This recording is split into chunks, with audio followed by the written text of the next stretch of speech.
Derribando los dioses que llevamos dentro, capítulo 10, los ídolos rotos, cómo enfrentar la derrota. En las páginas que anteceden se describen las formas que adopta la veneración de los pseudodioses y el colapso inevitable de nuestros falsos dioses. Aunque vivimos en un mundo exterior, todos tenemos un mundo interior.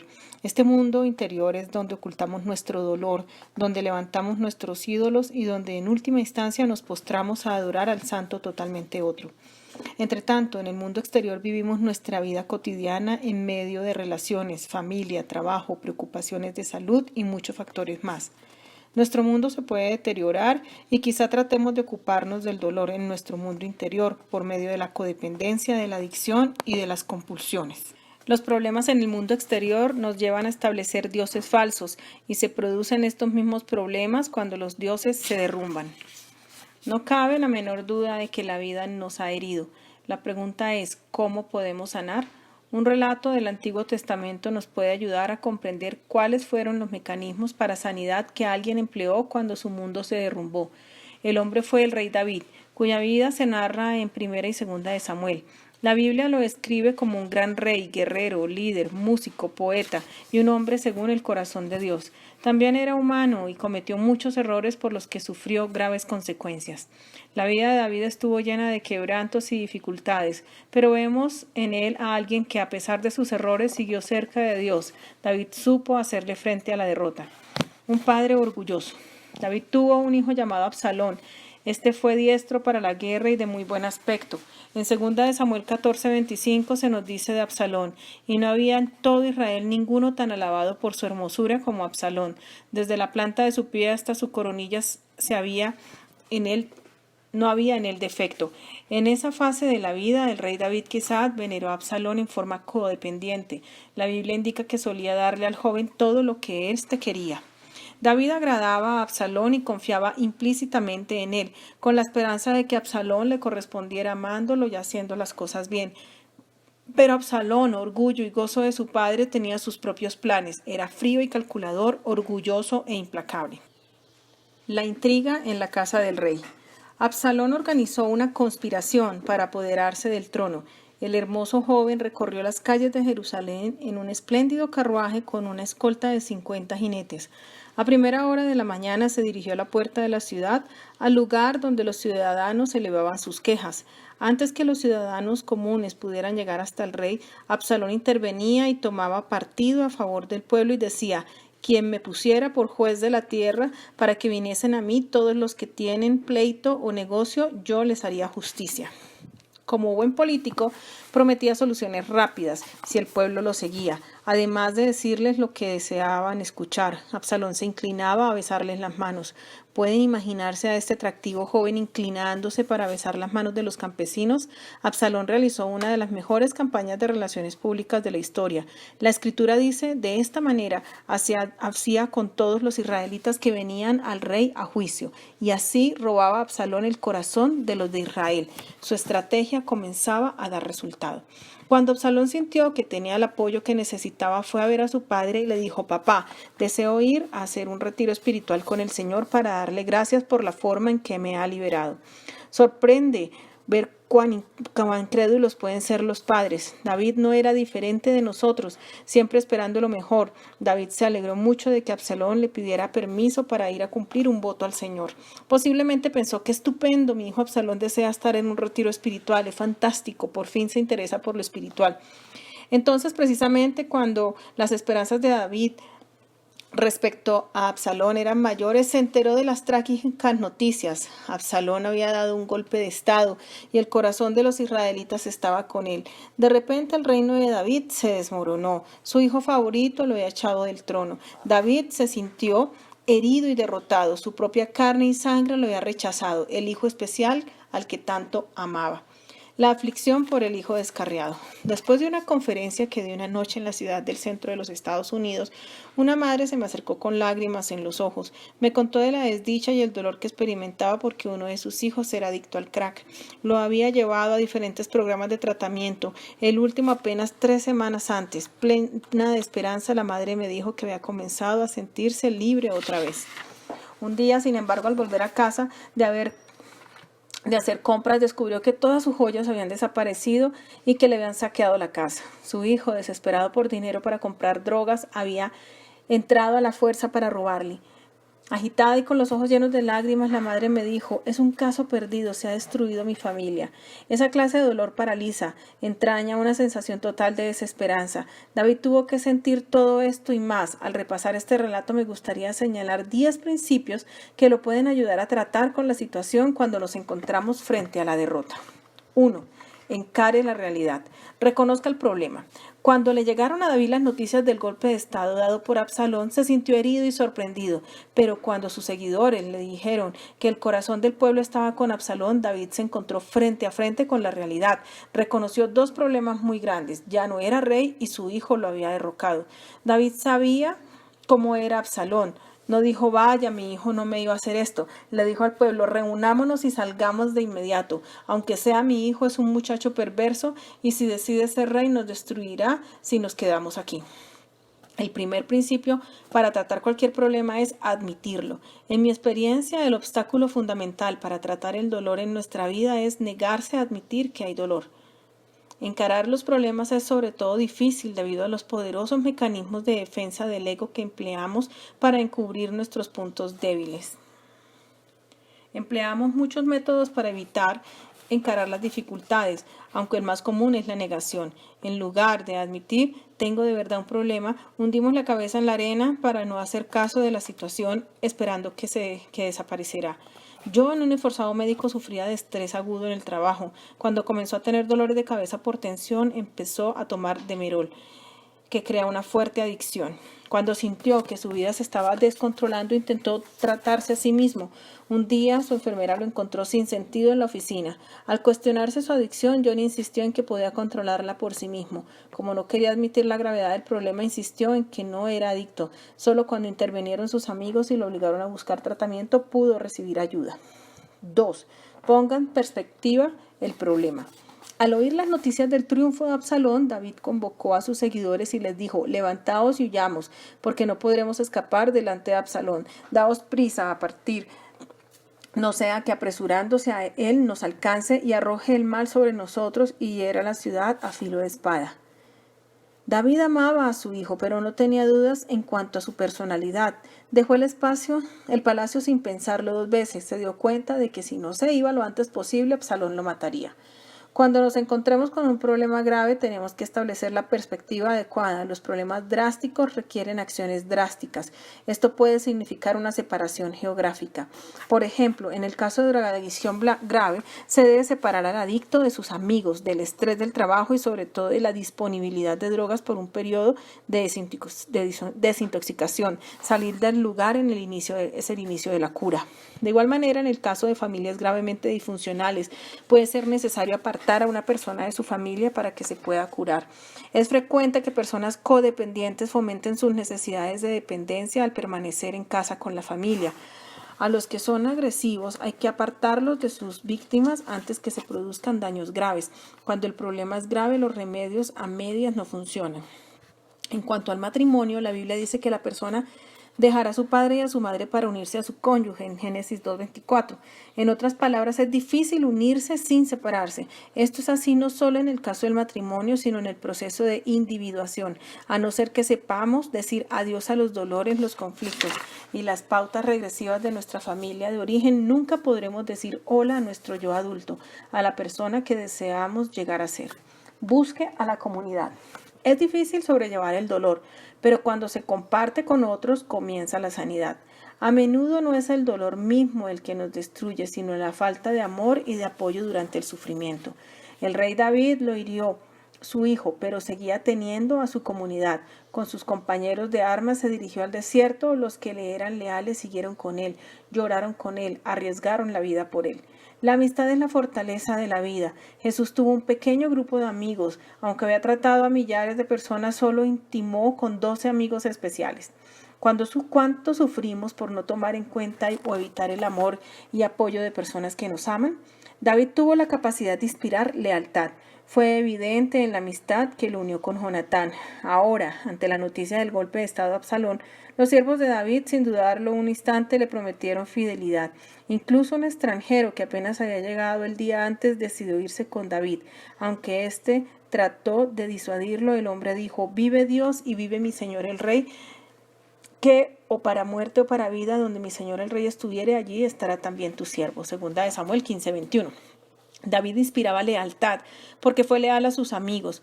Por esto, cuando David necesitó a la comunidad, ésta respondió: mi experiencia ha sido que cuando estamos dispuestos a salir de nuestro rincón para buscar relaciones, las encontramos. La decisión de ser francos desencadena la fuerza sanadora dentro de nuestro corazón. Abre el puente interpersonal, permitiéndonos aceptar los elementos rechazados y aceptados de nuestro yo. Pone armonía en nuestro corazón y crea comunión interior, que se difunde luego entre quienes nos rodean. ¿Cómo encontrar comunidad? Hay que comenzar donde uno está. Aprende a conocer mejor a su cónyuge e hijos. Esfuércese por reunirse con ellos con regularidad para hablar, aprender y escucharse. Cultive relaciones en el trabajo, invite a alguien a almorzar, renueve las viejas amistades. Hágase miembro de una iglesia donde sea importante la relación como comunidad. Busque información acerca de grupos de apoyo. Participe en seminarios de desarrollo personal. Pídale al médico o al pastor información acerca de estos grupos. Estudie su herencia, reconstruya el árbol familiar y busque información acerca de sus parientes. Haga un inventario social de su vida. Escriba acerca de todas las relaciones que ha tenido desde la infancia, la escuela, los grupos sociales de trabajo y cívicos, y luego comente lo que escribió con alguien cercano a usted. Reconozca un poder superior. El rey David había quedado derrotado, pero esto no destruyó su fe en Dios. Cuando se derrumba nuestro mundo y nos enfrentamos con la destrucción, necesitamos la ayuda de alguien por encima de nosotros. Ese ha sido el testimonio de muchas personas que han regresado de la desesperación. Como seres pensantes, nos corresponde encontrar un poder superior dentro del marco de nuestra tradición sociocultural que represente estabilidad, coherencia y previsibilidad. El sello de la fe judeocristiana es la creencia en un Dios que se caracteriza por ser el mismo ayer, hoy y siempre. De acuerdo con la tradición hebrea, David creía firmemente en el Dios de sus padres, Abraham, Isaac y Jacob. También conocía a este Dios por experiencia propia. Podía decir: Jehová es mi pastor, nada me faltará. En la casa de Jehová moraré por largos días. Salmo 23, 1-6. Cuando David y sus seguidores huyeron de la ira de Absalón, se encontraron con Sadoc el sacerdote. Sadoc le prometió fidelidad y David quiso unírsele para llevar el arca de Dios. David no quiso. Le dijo a Sadoc que él y el arca debían permanecer a salvo en la ciudad, y afirmó: si yo hallare gracia ante los ojos de Jehová, él hará que vuelva, y me dejará verla y a su tabernáculo. Y si dijere: no me complazco en ti, aquí estoy, y haga de mí lo que bien le pareciere. Segunda de Samuel 15, 25-26. Vemos cuán profunda era la fe de David. No se trataba de una simple superstición sentimental o circunstancial que utilizaba según su conveniencia propia. Era un compromiso profundo con la providencia y voluntad de Dios. David se entregó sin reservas al cuidado de su pastor. Fue como lo dijo Job: he aquí, aunque él me matare, en él esperaré. Job 13:15. La entrega de nuestra voluntad a Dios nos ayuda a restaurar una correcta perspectiva de dependencia. 5. Exprese sentimientos profundos.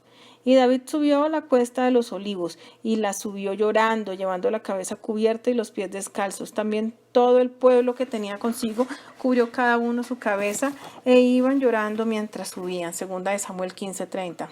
La traición de Absalón significó para David una tragedia emocional. Se sintió herido en lo más profundo. Se esperaría que un gran rey guerrero pusiera al mal tiempo buena cara, que controlara sus emociones y ocultara sus sentimientos de dolor. No fue el caso de David. Estaba herido y lo expresó. Desamparado y deprimido, lloró amargamente. No solo David lloró y se vistió de luto con la cabeza cubierta y descalzo, sino que sus seguidores, su comunidad, compartieron su pena. A menudo los hombres no quieren enfrentarse al dolor. Algunos deben expresar enojo, de modo que reducen todos los sentimientos al enojo. Pero les resulta muy difícil expresar el desamparo y los sentimientos heridos. Los sentimientos reprimidos o contenidos ahogan nuestra personalidad, impidiéndole que se exprese con libertad. Esto conduce a inflexibilidad y a la inclinación a manipular las relaciones por medio del control, del reproche y del aislamiento. No hay soluciones fáciles como decir: Todo se solucionará, no se preocupe, oraré por usted, lea la Biblia, bueno, tenga paciencia. Un señor me dijo que cuando murió su mujer, muchos de sus amigos y hermanos de la iglesia le citaron versículos. No sintió ningún consuelo, pero al llegar a su casa su jardinero haitiano se le acercó llorando y diciendo lo triste que se puso al enterarse de la muerte de su esposa. El hombre me contó que lo consoló mucho más la empatía genuina de un jardinero de buen corazón que todos sus amigos de la iglesia. Cuando nuestro mundo se cae, se hace pedazos, debemos permitirnos sentir. 6. Evalúe de nuevo su estilo de vida. Ante el dolor y la herida, David evaluó de nuevo su estilo de vida. Aunque no le había hecho nada malo a Absalón, adoptó una actitud de arrepentimiento. Pasó revista su estilo de vida, sintió dolor por sus errores y se entregó a Dios, su poder supremo. David abrió el libro de su vida y reconoció que tenía que hacer algunos cambios. Subió descalzo a la montaña con la cabeza cubierta. Esto era señal de luto, de arrepentimiento. El depuesto rey admitió que estaba quebrantado, aceptó su fracaso y le pidió a Dios que tuviera misericordia de él.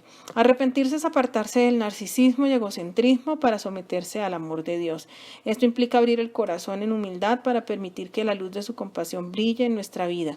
Al hacerlo admitimos sin reservas nuestros errores y fracasos. Cuando se derrumba nuestro mundo, a veces nos enfadamos tanto que nos encerramos en nosotros mismos y nos aislamos de nuestra comunidad. Esto trae como consecuencia una actitud santurrona y de reproche totalmente improductiva. La tragedia es que uno se vuelve incapaz de aprender de la experiencia, con lo que permite que suceda de nuevo. La vida es una aventura de aprendizaje.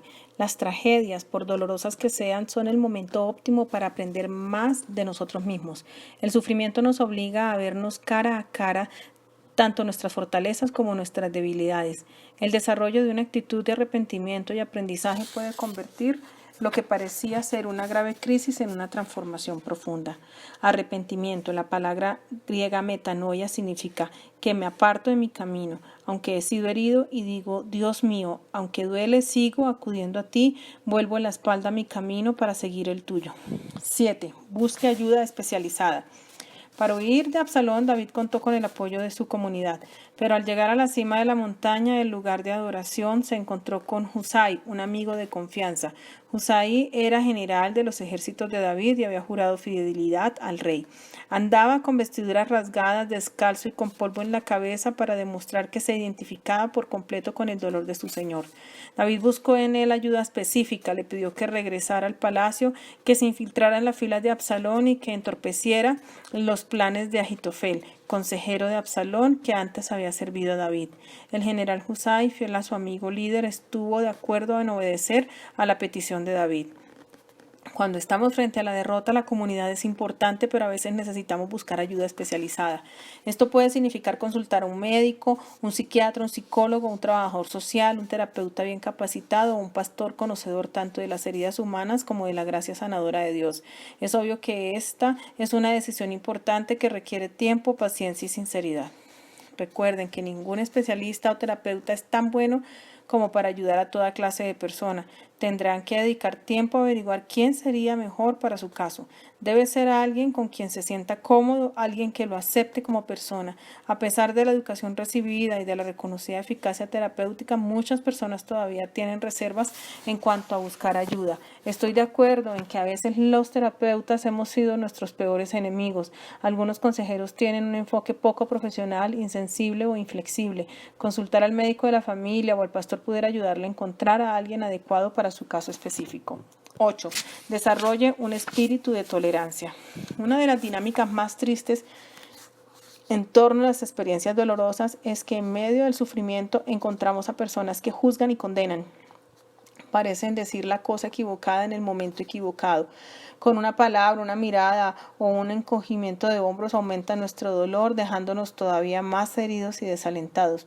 Así fue el caso de David. Mientras subía a la montaña se encontró con el síndrome Simei. Simei, miembro de la familia del ex rey Saúl, era un antiguo enemigo de David. Tirándole piedras al rey, Simei lo maldijo. Fuera, fuera, hombre sanguinario y perverso.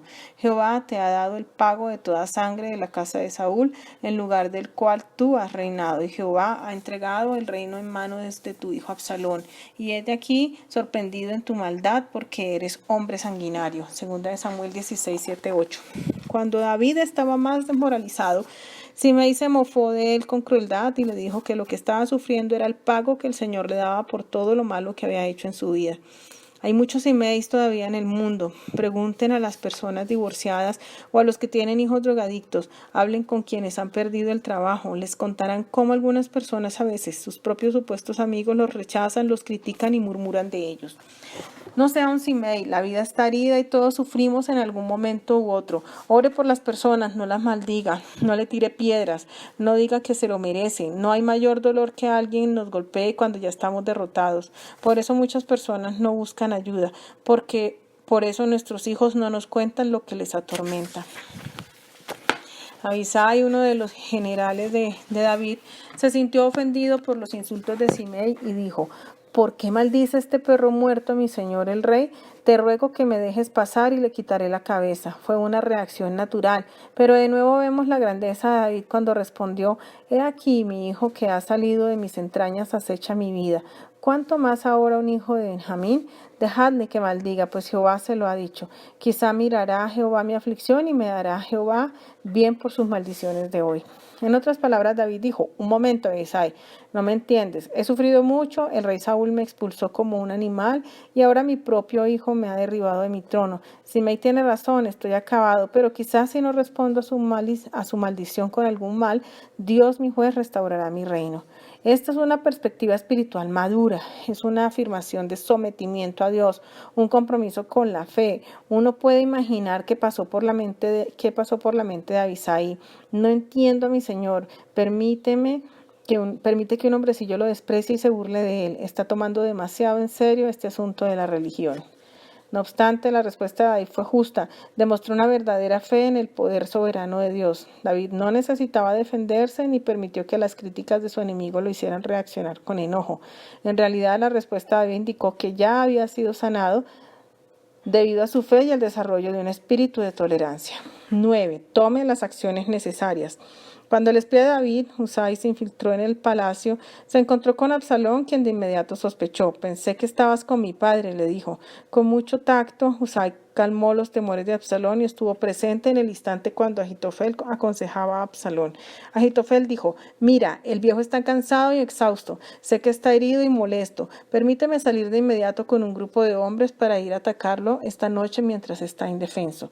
A Absalón le gustó el consejo, pero David había orado y claro está, Absalón llamó a Husai para que le diera su opinión. El espía apeló a la vanidad de Absalón y le aconsejó que esperara hasta la mañana para que él mismo fuera quien dirigiera el ataque. Como buen narcisista, Absalón decidió seguir el plan de Husai. La Biblia dice: Jehová había ordenado que el acertado consejo de Ahitofel se frustrara para que Jehová hiciese venir el mal sobre Absalón. Como su trabajo era su pseudodios, Ahitofel se sintió ofendido ante el rechazo de su consejo. Se fue a su casa, ordenó todas las cosas y se ahorcó. Quizás se dio cuenta de que había sido infiel a David. En realidad era un traidor y ahora su nuevo jefe Absalón lo había rechazado. La idolatría siempre es destructiva del yo y de los otros. Entre tanto, David, a quien los mensajeros de Husai habían puesto sobre aviso, reconoció que había llegado el momento de entrar en acción. Era un guerrero experimentado, había pasado su época de aflicción, había examinado su estilo de vida, había orado y había pedido ayuda especializada. Ahora ya era tiempo de luchar. Dividió a sus hombres en 3 grupos. Aunque quería ir a luchar en persona, escuchó la voz del pueblo, que creía que sería mejor que él se quedara en la retaguardia. A diferencia de Absalón, no lo movía el falso orgullo o la vanagloria. Puso al mando de sus hombres a 3 generales experimentados y los envió a reconquistar el reino. Después de enfrentarnos con el problema de pasar por un tiempo de aflicción y de evaluar la vida, debemos entrar en acción y seguir viviendo. Esto quiere decir volver en forma creativa al trabajo, tomar con seriedad las responsabilidades y permitir la posibilidad de reconciliar nuestras relaciones. Lamentablemente, a pesar del profundo deseo que tuvo David de hacer las paces con su hijo, no fue posible la reconciliación. 10. Sea compasivo. Aunque David era un gran líder y un hombre de acción, el único encargo que les hizo a sus generales fue: tratad benignamente con amor de mí al joven Absalón. Vemos aquí el conflicto con el que nos enfrentamos muchos de nosotros. Por un lado, David deseaba satisfacer su carrera como un buen guerrero, como un buen rey guerrero que era, y recuperar su reino. Por el otro, deseaba proteger a su hijo. El ruego de David en favor de Absalón indicó que estaba buscando un equilibrio adecuado entre la vocación y su carrera. Esto no es fácil. Muchos de nosotros hemos permitido que los dictados de nuestra carrera ahoguen nuestra vocación. Comenzó la batalla entre los valientes hombres de David y los de Absalón. Vestido con ropajes reales, con su larga cabellera flotando al viento, llegó Absalón montado en el mulo real, dirigiendo a sus hombres a la batalla. Al pasar el mulo por debajo de las espesas ramas de una gran cima, la cabellera de Absalón quedó enredada.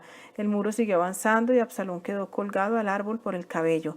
Qué ironía, el poderoso Absalón, con toda su formación y arrogancia militares, quedó inmovilizado por su cabellera en un árbol.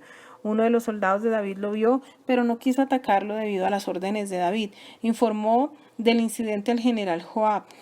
Sin vacilar ni un solo momento, Joab atravesó a Absalón con 3 dardos y luego anunció triunfalmente que la batalla había terminado.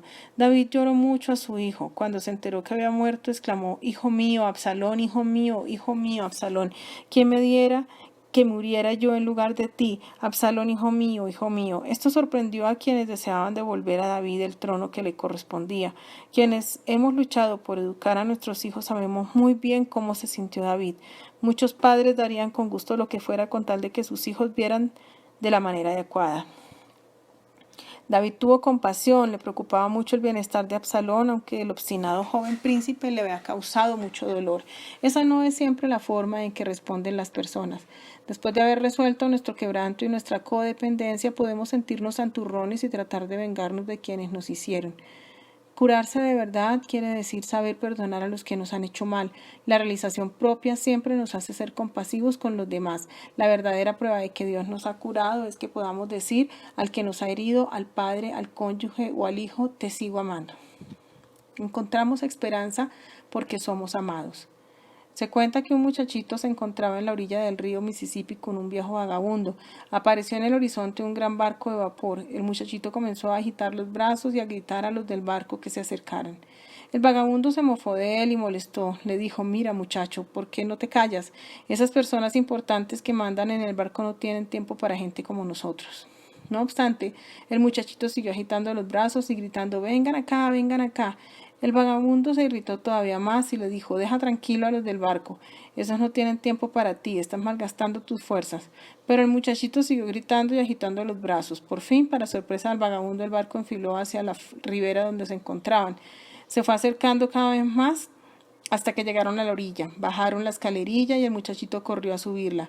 Al llegar al puente se volvió hacia el vagabundo y le dijo: «Sabía que vendrían. La verdad es que el capitán es mi padre».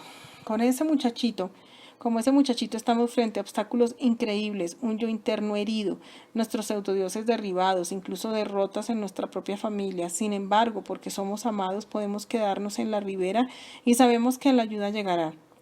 Hay un capitán en el barco de la vida, y porque nos ama hay esperanza más allá de la desesperanza, luz más allá de las tinieblas, amor más allá del temor. Podemos decir como David: «Jehová es mi pastor».